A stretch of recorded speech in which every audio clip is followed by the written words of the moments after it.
Welcome to the Fine Print, ladies and gentlemen. My name is Caleb Teskey, and today I am joined by Ace Shelander from the CEO of Beaker and Wrench in Commerce, California. Man, thank you for being here, Ace. Thank you for having me. And before we get into anything too serious, I want to say it was a pleasure meeting your staff out in Vegas. Whoever was working your table out there did enough to catch my attention and get me to stop for a tour. So well done to whoever that was. Thank you. We appreciate that. And again, before we get into anything too serious, I like to ask all my guests to share a 5-minute life story with me, if that's something you'd be interested in.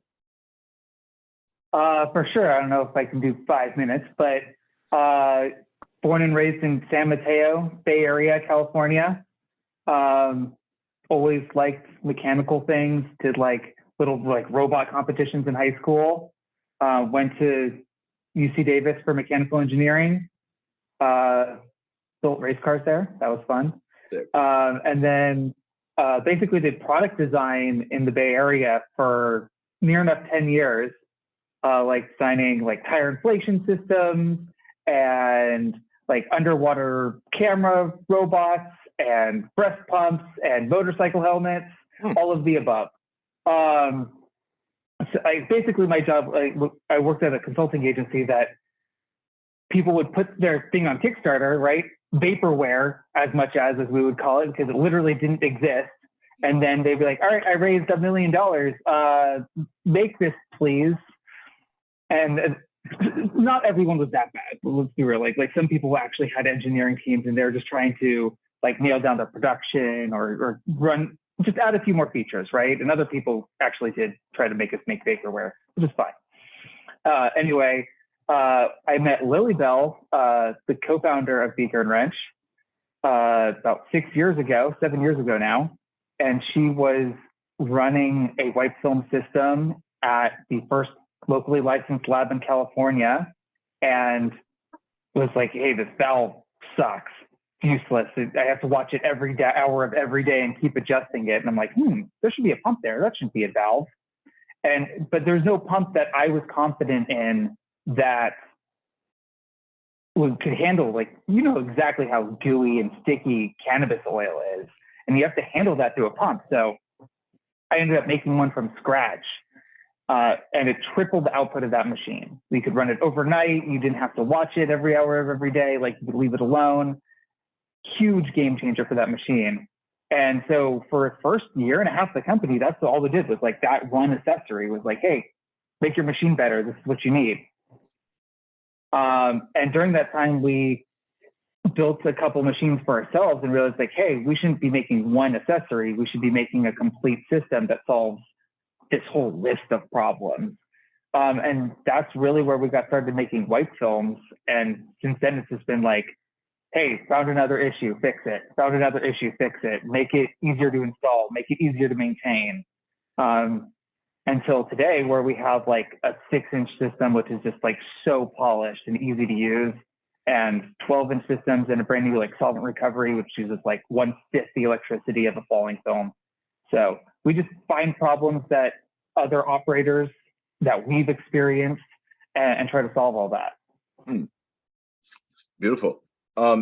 Now, sort of, how did you guys come together? How did you meet your team and decide we're gonna build this thing? I assume you said you did some robotics and stuff. So how'd you meet your team and bring them together? Well, Lily Bell I met in Berkeley. We were actually dating, and she showed me the lab where she was working. So that's how we met, and it grew very organically from there. For a long time, it was just us. I was working out of a bedroom in Oakland. How long? When you say a long time, how long? Near enough a year. Just us, and then we moved to LA, and I guess it was still just us. We didn't hire a third person until second year of the company. And that's where it really started taking off, where we were making complete systems. And it's been a long process of hire someone, see if they work, hire another person, they don't work, hire another person, they don't work. Now we're 14 people.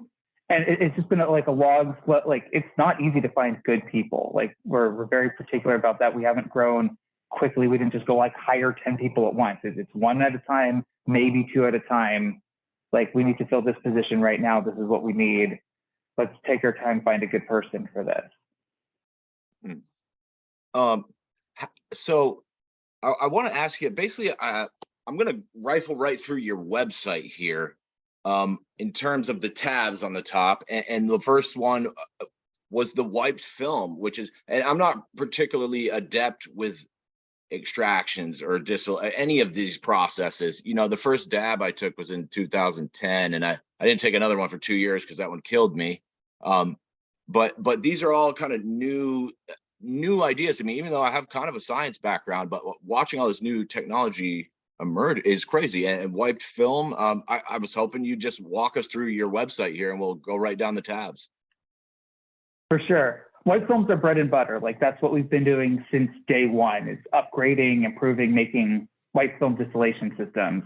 And distillation is just separation of mixtures via boiling point. So ethanol, you can evaporate at a lower boiling point than water, so you can purify that into vodka, right? We do exactly the same thing, but to cannabis oil, which has like dozens of different terpenes, and then the cannabinoids, and then like tar and other plant waxes. So what we do is, after you've made an extract, a crude extract as we call it, and decarboxylate it, because the decarboxylation releases a lot of CO2, which is important later.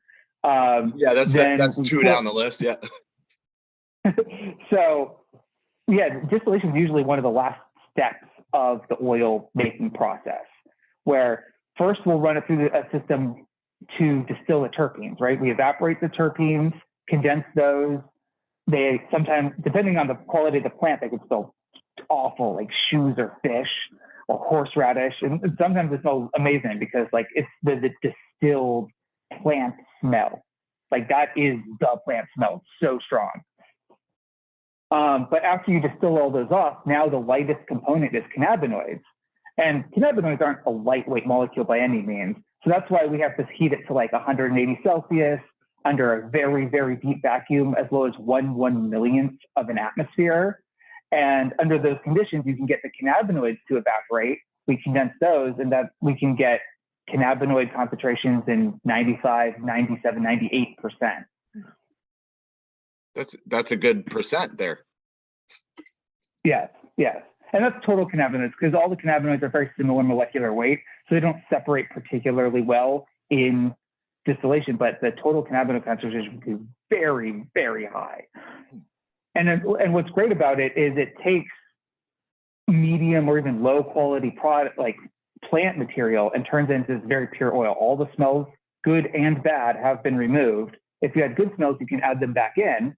But if they're bad smells, it's all gone. That's why like weed gummies don't taste like weed anymore. They just taste like gummy. Mm. And where does this smell go? What do you do with it?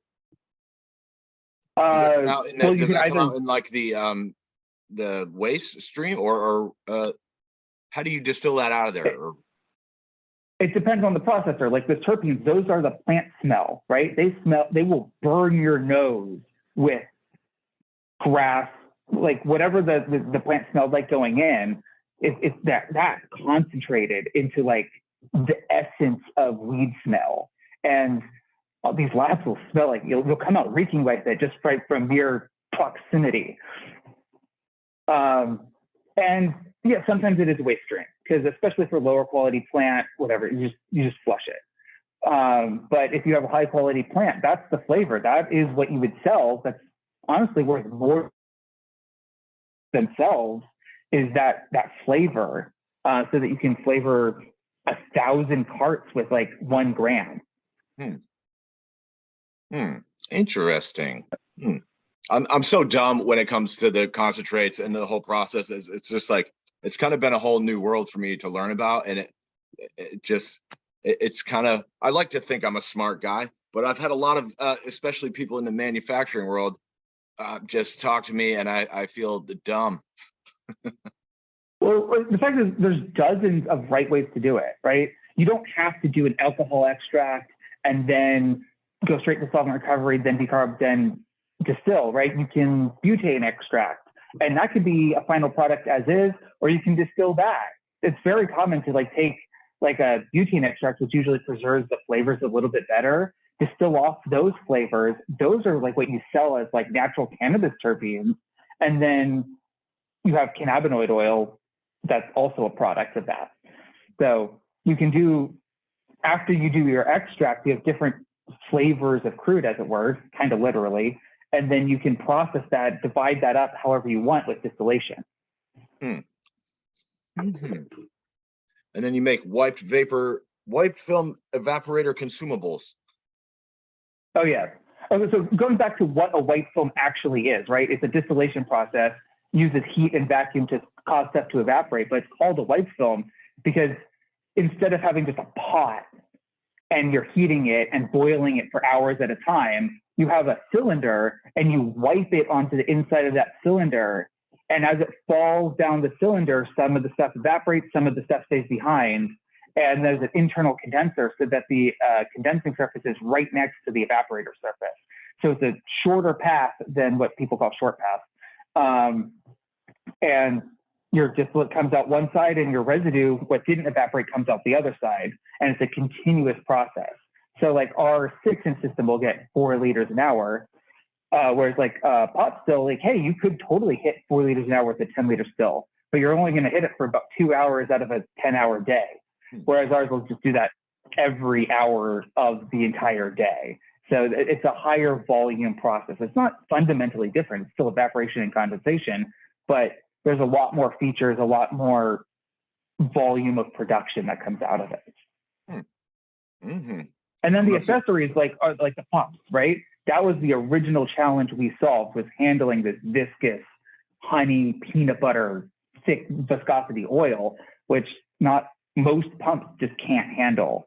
So we have special high torque motors, we have like nice controllers, we have like hardened steel gears, very specialized seals to handle that depth of vacuum with as little maintenance as possible. And I was looking through your accessories list there, and that was one thing I noticed. You got a little ahead of me there, but yeah, I noticed that, and that seems like the type of thing you would certainly want your customers to have when you're dealing with a product that might get jammed up. Or how do your accessories sort of help it function better, or keep it cleaner? Do they? It's about reliability, right? Like, if you're producing 4 liters an hour of this product that's used to be worth tens of thousands of dollars a liter. Now it's only worth a few hundred, but it's still a relatively expensive material. So that downtime, that loss of productivity is extremely expensive to a business. So like everything we do is based on like trying to make sure that the pump can't break in any way, that it keeps turning no matter what. A lot of the accessories are temperature controlled, right? Heated hoses, heat pads to keep the pump warm, heated containers, temperature controls for all of those. Those why is keep that? The flow path warm. Why is that you want to keep all that stuff warm? Well, for example, like CBD is a solid at room temperature, or CBN. Those are all solids. Like they're white crystalline.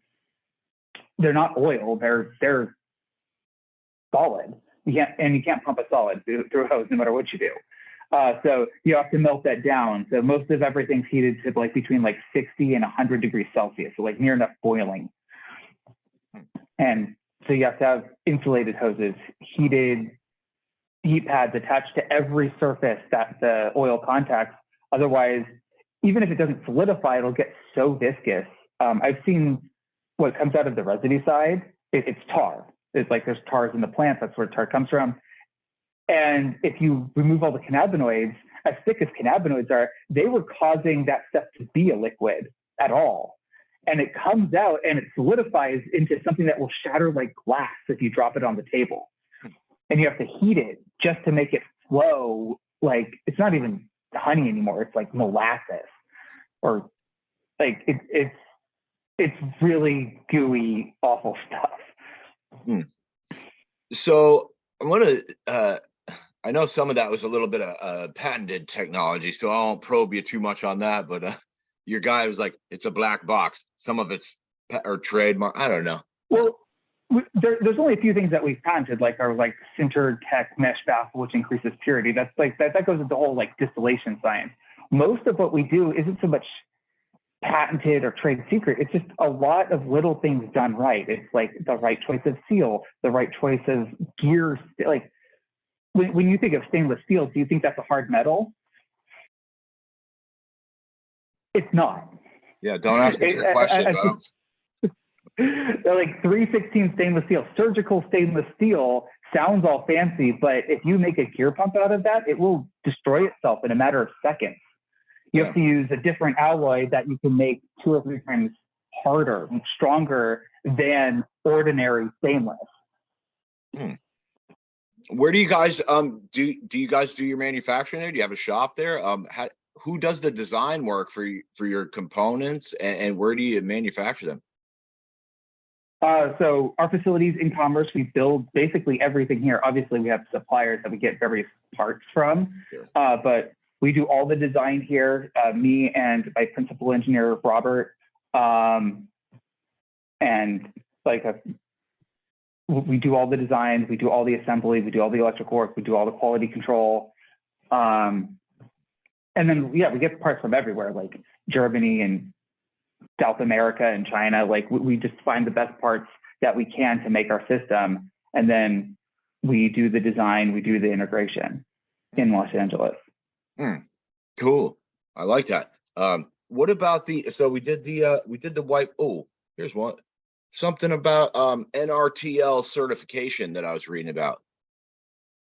What is that? So that's like, have you heard of like UL certification or CE? If you look at the bottom of any electronic device, like your computer right now, you look at the bottom and there's all these little stickers, right? Those are all various certifications. So it actually kind of depends on the municipality, because industrial equipment in general does not require certifications. This like, hey, you're only making like 10 of these things. Like, why are you getting like a consumer certification? But certain municipalities do demand that you have these stamps of approval, and they are good to follow. Like there's good electrical standards, there's good practices in those standards. I have a whole rant about how it's kind of a mafia, but go ahead. Can we hear that? Well, UL officially, their standards are written into law as like, hey, if you're making a consumer, it's always a consumer device. If you're making a consumer device and it's being sold or installed in this area, it has to follow this UL spec, which is fine. It's a good UL spec, but then you have to pay to see what the spec is that you have to follow. So yes, there are actually laws or standards that have been written into law that are behind a paywall. Just to fundamentally, see, I think it's just. So that doesn't actually guarantee that you actually like comply with the standard. That just means you get to look at it and see what you get to pay to comply with later. And then you have to pay to get it complied. Like obviously, if you're paying for compliance, they'll like usually give you the standard, be like, hey, follow these rules, because you're paying 10 times more to get the certification than the law. I just find it so wrong that you have to pay for seeing the law. That's obviously you have to pay to have someone review your work and take liability for your design. That's reasonable, but seeing the law and having to pay to see it is crazy in my mind. Yeah, I've never heard of that. That's the thing, and yeah, we have to go through that process so that we can put the little UL sticker on our products, and so that people recognize that, like, hey, it's not just some schmo in the shed, which, to be fair, you can get a UL certification in the shed. They don't care where you make it. They just care that you make it to a good standard, which is fair. Do you guys have to put the cancer warnings on your shit? What is it? Prop 250? That's a California thing. Like, I'm sorry. Cancer. I'm sorry. Commerce. Am I having a stoner moment? Yeah, we're in California, but yeah. We use stainless for everything. So stainless is fortunately not known to give everyone cancer. So I haven't had to put that label on it. Well, I have a cardboard box in front of me that has like a sticker on it. So Seems like they put it on I'm everything. sure that we probably should put that sticker just to cover our butts.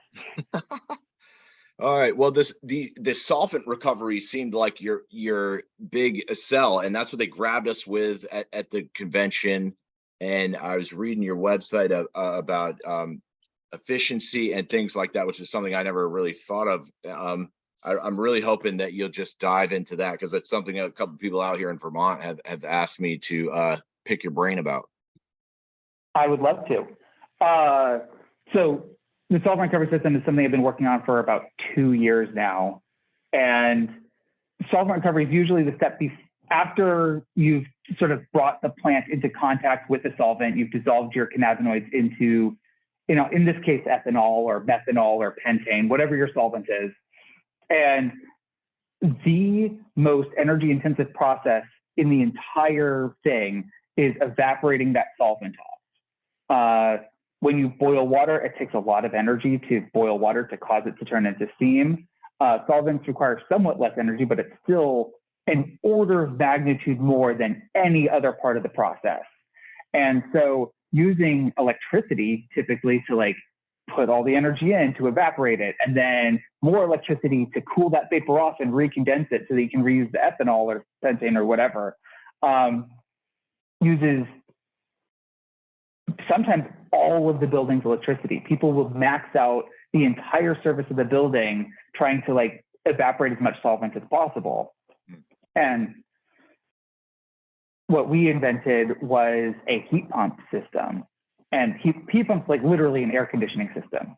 Air conditioning systems are heat pumps. They move more heat than the energy they consume. So when you run your compressor with 1,000 watts of power, it's actually removing 2 or 3 or 4,000 joules, I should say, of energy out of the room every second. It's a multiplier effect, because it's not just generating the heat or sucking it away. It's pumping it, right? So our solvent recovery uses 1/5 the electricity of a traditional falling film. So that means that in the same building where you were maxing out before, you can now process 5 times as much. Or if you're running this thing full out, because it does 100 gallons an hour, that equates to about $5,000 a month in electrical bill savings. That's at 10 cents per kilowatt hour, right? Totally normal rates. Just running that heater would have cost you $6,000 a month, and now it's only costing you $1,000 a month. Damn. What's the catch? It's slightly more expensive, but really it's pretty competitive for a system of that size. It's sort of right there at the medium high end of price, and then they're saving that thousands of dollars a month on electricity. And I think for a lot of people, the bigger deal is that you can put more capacity. You can do more with the same electrical service, because people are getting these huge $10,000, $100,000 electrical upgrades, which is a significant portion of the total cost of the system, just so that they can run at the capacity that their business plan says they need to, right? They're spending hundreds of thousands of dollars on upgrades, and maybe you just needed to buy a more efficient machine. Do business plans dictate that you have to run a certain amount per day or a certain volume? Well, it's a goal, right? It's not like business plans are law, but if you're going to make money, like a market where the price is just going down, down, down, right? It's okay, I need to process this much per day, or I won't cover my costs. It's not that, you just go out of business if you don't hit your numbers, right? Sure. So well, being as able the price to comes down, the volume seems to be the only way to stay on top of it. Exactly.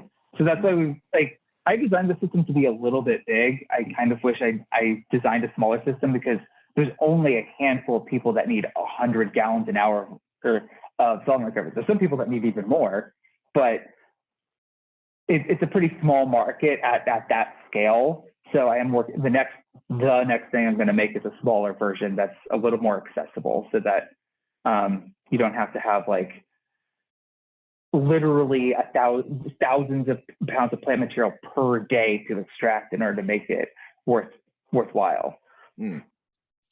So you started big, and you're going to dial it back down now. like a cell phone. Right. Well, we started sort of medium small with our white film, right? The 6-inch white film. It's a big system, but we have a 12-inch now, and that produces literally a bucket of CBD oil an hour. And so you put two of those together, and now you have something that you need to distill like 50 or 100 gallons an hour of solvent to feed that. So that's where we scaled our solvent recovery for it, and now we have to make something that fits with like our 6-inch white film rather than the big 12-inch system. How many times can you reuse a solvent? Indefinitely. Like chemicals are chemicals until you cause them to decompose into something else or contaminate them. You can reuse it as much as you want. I think typically people lose between 1 and 10% of their solvent every time they run, because the plant absorbs a certain amount of solvent, and depending how good your centrifuge is or your drying process is, you can get nearly all of that back or lose some of it or drop it on the floor or whatever. But there's not a fundamental limit on how many times you can recycle it, as long as you don't contaminate it with like pesticides or like water content's a thing, but you can distill the water back out. So there's not, as long as you don't contaminate it, you're good to reuse that solvent as much as you like. Interesting. Yeah, because otherwise it would make everything even more expensive. Imagine having to like pour a gallon of ethanol down the drain, right? Like 3 handles of vodka to get your like a few dabs. Like that's never going to be economical. So we just reuse that same solvent tens, hundreds of times. Yeah, for sure. If you're going to do like a solvent-based extraction, that seems like a responsible thing to do. Yeah, it's necessary environmentally and economically, because you don't want that going into the environment. You don't want to waste the material you paid for, right? You want to keep that in the system as much as possible. Fair enough, sir. Could you tell us a little bit about, because this is something that I just have been learning about, like the decarboxylation process, and some of my viewers are dumb and I'm dumb, so maybe you could just explain that to us, like we're clueless. Yeah, decarboxylate, the acid form, THCA or CBDA, it has something called a carboxyl group, which is literally just like a carbon oxygen just sort of hanging off the end. I think it's oxygen carbon. I have to look at the molecule. Anyway, when you heat that up enough and you jiggle it around with heat energy, that carbon oxygen breaks off and pairs up with another oxygen and floats away. Carbon dioxide, done. That's it. And now the molecule is different. It's a little bit lighter, and now it won't decompose anymore, or at least in that way. Like you can still break it down with enough heat, but the decarb process happens a lot faster than the other decomposition reactions. And you're basically just using heat to cause a chemical reaction to happen. It's just heat in, carboxyl group breaks off. In our decarb reactor, we have a vacuum and it pulls it away. But yeah, that's why it sort of foams up, right? It's literally like a muffin or a bread where like there's yeast producing the CO2 instead of a thermal reaction, but same process. It literally muffins up like an overflow sometimes. Okay. That's cool. I'm still learning about all this. I saw a guy, I don't know, he had like a jar of like THCA crystals or something. I thought it was cocaine or something. He's like, nope, this is THC. I was like, what? Oh yeah, and yeah, because it's a slightly different molecule, it has different physical properties. Like THCA crystallizes, which is what you saw there, whereas CBD and then THC without the carboxyl group doesn't crystallize. It stays as a liquid at room temperature. CBD, again, slightly different molecule, but more or less the same, crystallizes as in the acid form and out of the acid form. So I can't really explain why. It's something to do with the shape of the molecule, why it can stack together and form crystals or not. But yeah, it changes the properties just a little bit. And it also changes how you smoke it. Like THCA isn't psychoactive. Whereas if you take that THCA crystal and you like dab it, because the dab is hot, it decarboxylates as you dab it, and then you get high, and you still get high. Is this like freebasing cannabis? Yeah, I guess pretty much. It seems like the crack of the weed world. It is certainly higher potency. Hopefully, it's also high quality, and you're not contaminated with a bunch of nasty other shit the way that we might associate it with crack. But well, no, I mean, I'm just saying, like, I actually enjoyed the concentrate. Like, I always thought I was going to spend more money, and but honestly, the amount that I take the tiniest little dabs, and it's been so economical. Like 2 or 3 tiny dabs a day is good to go. And now I'm not smoking all this flower, even though I love smoking flower, obviously. But I think that's been a really nice change of pace, man. yeah, economically, like it's a cheaper way probably, because like you don't need the same quality of plant. You can grow do these huge grows and purify it using distillation to these very, very high purity, high quality products with no impurities, and it doesn't cost a lot. And yeah, the active dose is like 5 milligrams. It's nothing. Could you talk about some? I saw you have some filtration systems listed on your website. You care to discuss those at all? Those are actually kind of old, from like back in the day. They're designed for carbon filtration, which you basically just put powdered carbon in, swish it around, and they bond to some of the color compounds, and it increases the clarity of your oil after distillation. But most people have sort of scaled past that particular size, so that's just a legacy product. Damn, I was hoping you had a trademark filtration system. Like it's pretty cool, but no, I want to make a continuous one, but that's like years away. I have limited bandwidth. There's only 2 engineers here and a lot of projects to work on. How many employees do you have? 14. 14. And I saw a number of other products. You got solvents on there, and you talked about this at the beginning here, was sort of, giving people the accessories they need also to service the system, instead of just sending them home with it and saying good luck. Yeah. Well, because we were founded on making an accessory, we've continued to sell all of the accessories we developed. So like if you buy our wipe film, you can also buy the feed system off of that wipe film, the temperature controllers, the outlet pumps, the vacuum pumps.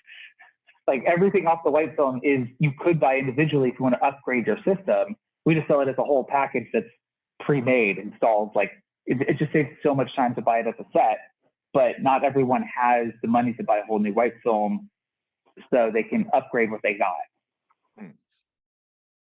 Oh boy, where am I at here? Sorry, I'm fucking baked a little bit. Efficiency. We got a complete guide to starting an extraction lab. Who put that together? Oh yeah, I put that together. The goal of that presentation wasn't be like, hey, this is the way you make. It's not a complete guide. It's like the sort of starting. Here's a taste of like, you're going to be presented with these options, right? There's like CO2 and butane and ethanol, and I don't say what's best. Like they all have pros and cons, but what I try, the point I try to get across is every process has an energy cost, a time cost, and do the math. Like in that presentation, I actually was like, hey, decarboxylation takes a certain amount of energy to break that bond, right? It takes like some like nanojoule of energy to like break that CO2 off. And just because you have a heater that can reach, it will break that bond off as fast as possible. You have to spend time putting that heat energy into like whatever 10, 40 liters of the oil and cause all those reactions to happen. Because as every time that reaction happens, it actually gets colder. That reaction consumes energy and they'll cool the process down. So now you have to put that heat energy back in. And you don't always have to do the calculation, right? But the idea of say, hey, this is going to take this amount of time. It's going to take this amount of electricity. Make sure that you can do all of this in a spreadsheet before you spend $1, and you'll be much happier with your system that you designed, that you planned out so that all the pieces are matched, instead of being like, hey, that's the cheapest thing, and that's the cheapest thing, and that's the cheapest thing, and not understanding why you spent twice as much on a white film that says it has the same capacity, because it has outlet pumps and temperature controls and doesn't require dry ice, and saves you all of this effort and cost down the road that you can plumb into the rest of your system. What's the dry ice for? Sorry to interrupt you there. Oh, like on the white film, it's for a cold trap. So in any cannabis distillation system, at least, you're going to tend to, like, you're pulling a very deep vacuum, and the terpenes have a wide variety of weights. Like, some of the terpenes will evaporate at room temperature, right? That's how you like smell like pine sol or pine trees or lemons, right? Those terpenes can evaporate at room temperature, and some are heavier and some are lighter. And not all of them will condense at whatever you set your condenser at to. So you have to get them out of the vapor stream before they go to your vacuum pump and literally like rust your vacuum pump. So you want to condense those. And also those are the most valuable terpenes, are the lightest ones. So you want to get that really cold, like -78. We actually use immersion probes, so that gets down to like -90 Celsius, -100 Celsius, to make sure that like everything condenses, comes out. And it's really also part of the vacuum system, because the more vapors you condense, the smaller you've made that volume, and the more other vapors you can pull into the system. So the colder you make that cold trap, the better your vacuum's going to be, the better your distillation's going to be, and the more terpenes you can pull out and possibly reuse later. So keeping that cold trap cold is actually crucially important. So yeah, we don't use dry ice because you have to keep topping that up. Some of our customers actually use liquid nitrogen, which is amazing. Yeah. You get such good vacuum. Nothing makes it past liquid nitrogen cold trap, but not everyone has liquid nitrogen in. That's a whole like another thing you have to do. So most of our clients end up with it's an immersion chiller. It's basically just a high spec refrigerator that gets 10 times colder than your freezer. Click it on, gets cold, easy. Can you buy liquid nitrogen? Where do you get that? But air gas, like there's suppliers. Liquid nitrogen is actually not that expensive. It's usually comparable in price to milk in bulk. The expense is the logistics, the setting it up, the having these like insulated vessels, and the safety equipment and training to handle it. So you don't need a license to purchase liquid nitrogen? You can just get that wherever? It's not quite as easy as dry ice. Dry ice you can just get at a grocery store, but there's not. It's just nitrogen. It's what's in the air. It's not poisonous or anything. You just have to not freeze yourself and not suffocate yourself. I've just never seen it at the store. No, it's not going to be at a consumer store. You have to get it delivered. Because you need special equipment just to hold it. You can't just put it in a cup, or you can, but it's very likely that it's going to boil off very quickly if it's not properly insulated, and some things just fall apart. They get brittle and they'll just shatter. How do you store it? In that, like essentially very expensive thermoses.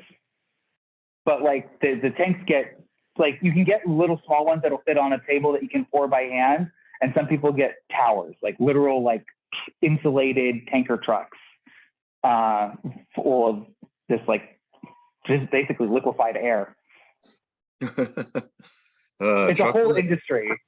Yeah, it's used for a lot of things. It's basically half of a refrigeration cycle. If you take your air conditioner, half of the air, the cold side of the air conditioner is evaporating a refrigerant under low pressure so it gets cold, right? And then the other half is compressing it, making it hot, and dumping that heat somewhere else. So liquid nitrogen is literally an open cycle refrigerator where someone has compressed the air, dumped all the heat out, turned it into a liquid, shipped it to you via truck instead of hose, then you're evaporating it to cause a cooling effect, and then dumping it back into the air where it can travel back to them and get recompressed. Newton's cooling effect? What is it? Newton's law of cooling? I don't think it's Newton, but yeah, I'm sure it has some old guy's name attached to it. That's the only cooling rule I remembered from engineering school. It's passed me by. Oh, ideal gas law. No, PV no, equals Newton's law of nRT. cooling. It was fluid dynamics, I believe, where the cooling of the it's like how long will the water take to cool down if you have a glass of hot water, and it's based on the thickness and time. Um, I'll look it up later Yeah. because my nerd skills are not sharp these days. Yeah, I thought you were a physicist. I was, and then it didn't work. I was not a good nerd, man. I kind of got in there and I got stuck, and I was so deep in debt that I just felt like I gotta finish now. And the kids at my school it blew me out of the water. I was a fish out of water there. It wasn't good.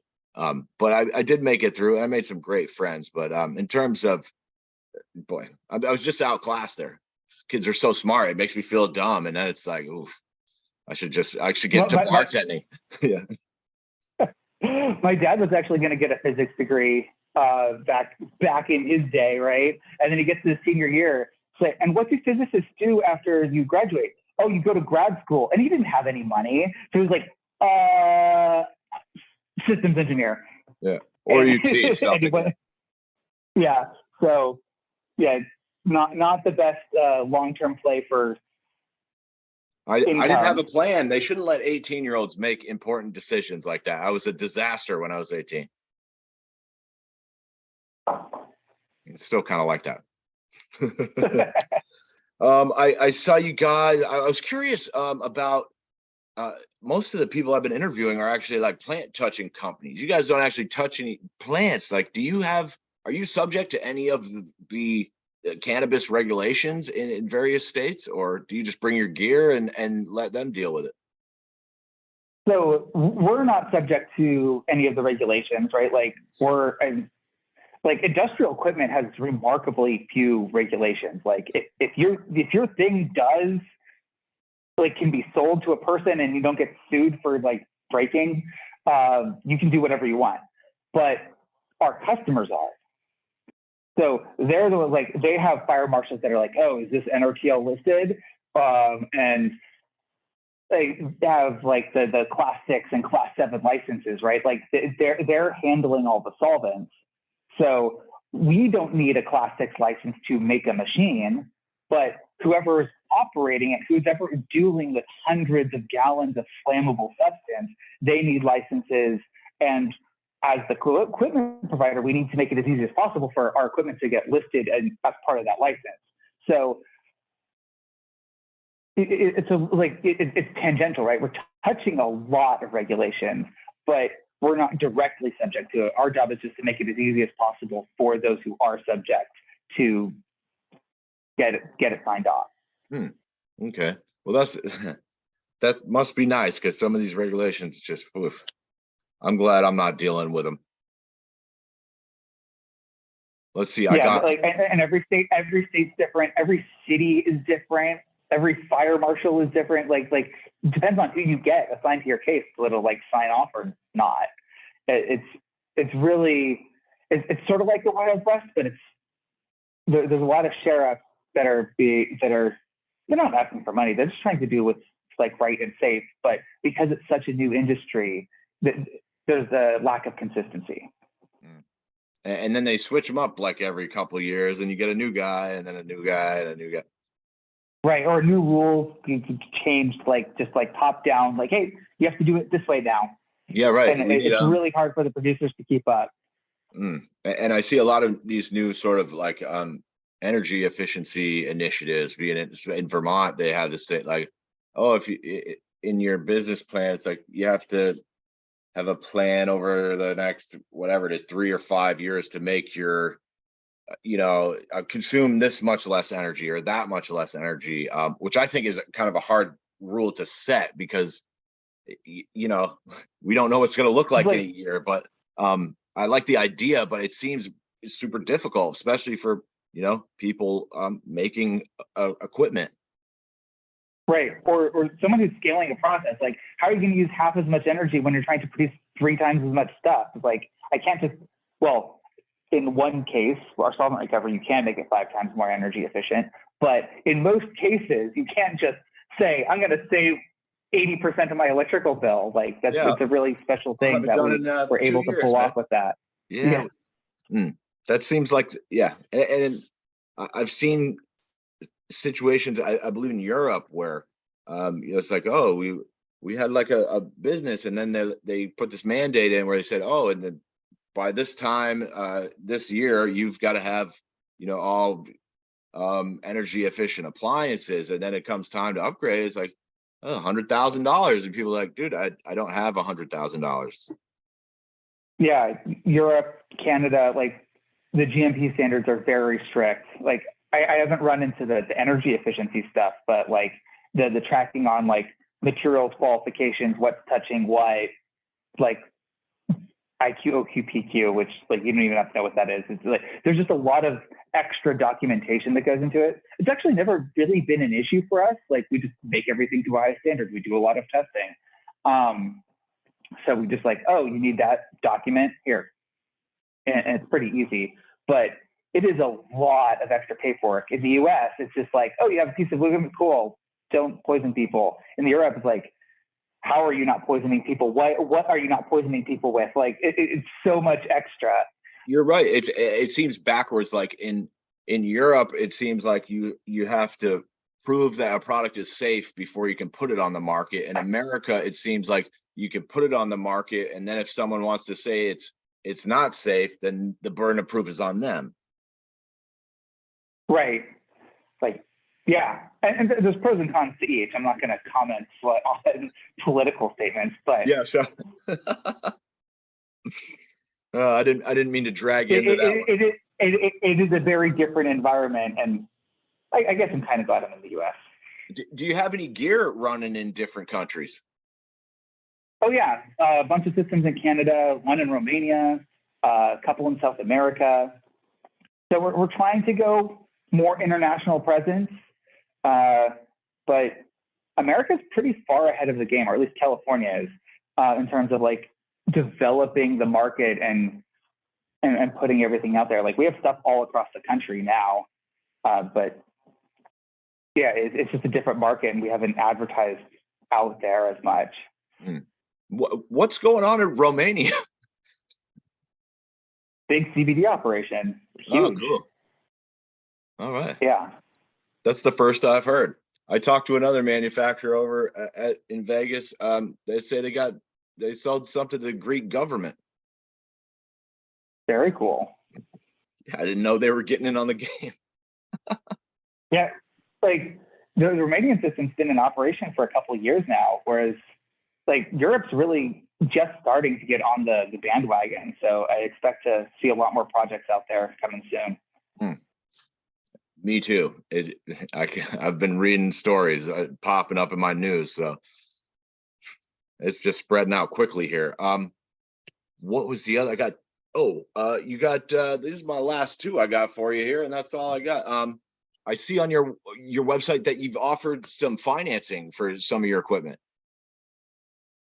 Yeah, we have an in-house financing deal where like, hey, because like we realize like this is capital equipment, right? Like our small system is $185,000.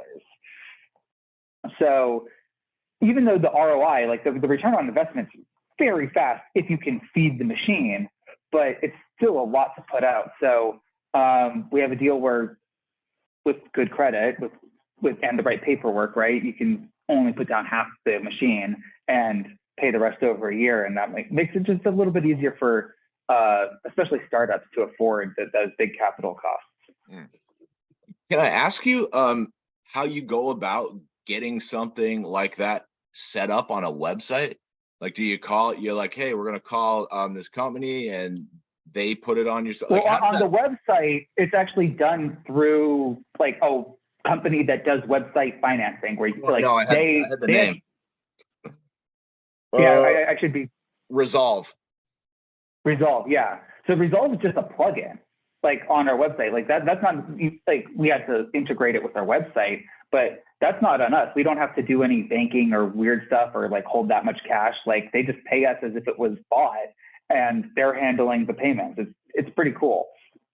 Wow, that sounds easy. Yeah. Whereas like the larger capital pieces that like you're not just straight up buying with a credit card through a website, that's just manual paperwork. Like like our finance officer has to do a credit check and everyone has to sign contracts, and it's just a manual process, and we have to budget for staying operable while we haven't received half the money for equipment, and be careful about who we loan that money out to. Do a lot of people, Or it's not really a loan. do a lot of people finance the purchases? Yeah, definitely. It's very attractive because like we're not a bank, we're not allowed to charge interest. So like all we can do is say like, please, like here, we trust you enough, you have good enough credit that we will let you hold on to this piece of equipment for a year without paying for all of it. Wow. So it's like a no interest loan. Yeah. Wow. You got to have a lot of faith in your technically customers. not a loan. Technically it's a lease to own, but Okay. Sorry. It doesn't actually change anything. Yeah. There's still a liability where that's where it comes down to like credit checks and contracts and just trust, so that people don't just like run away with the machine. Yeah, well, I hope not. That seems expensive. It would be. Fortunately, no one has. So it's not a game we want to play. We're not debt collectors. We just we put the good equipment out there, make it easy. Cool. Well, my last question for you is about the consultants. It looks like you also have a team of consultants you could call in to help you design like an optimal system. Yeah, we do offer consulting services. It's actually basically just me and or Robert, my engineer, doing it. It's not our most popular thing because like it's priced pretty high because we have other things that we need to do. But for the people who are like, hey, I have this problem, I don't know what's wrong, like paying $700 an hour, like to fix a problem that's costing you thousands of dollars an hour to be down, to know what's wrong, it's actually been a real help to a few people. It's not for everyone. You don't want to hire us for like a 1,000-hour contract, but since we know our systems and Whiteform in general so well, like I can troubleshoot another company's system relatively well and save someone possibly many hours of headache with just a few like, hey, what's wrong? Show me what's up, and just getting to the bottom of the issue. Well, shit, I'm all out of stuff here, Ace. You know, you manufacturing guys, I always feel dumb like talking about these systems. I've never felt dumber in any interviews than nerding out with the manufacturing guys. Well, you got to come to like see the factory and like get video of like how we make everything. I'd love to show that off. Oh, maybe we could, what, right now? I don't. Yeah, maybe next time. Would you be? Yeah. I don't know if you want to be carried around on a computer, but yeah, no. If you want to come down for any reason, that would be cool. Actually, let's put a pin in that. Look, okay, Ace Shelander, Beaker and Wrench, thank you so much for your time. I always leave the last word for my guests. If there's anything we missed or any shameless plugs, Anna, I'd like to thank Anna for helping us put this together, and your crew out in Vegas one more time. But is there anything you got left to say? All you, buddy. Check us out for anything distillation related. If you need to recover solvent or make CBD or THC oil, we got the machines and the accessories for that. Oh, and check out our t-shirts. We have cool t-shirts. All right, Ace, thank you so much, man. It's been a pleasure. And I'm dying. Jesus Christ, sorry. Boy, I'm out of it today. You guys, I'm telling you, man, this shit is just killer. Is this over? Did I hit stop? Oh,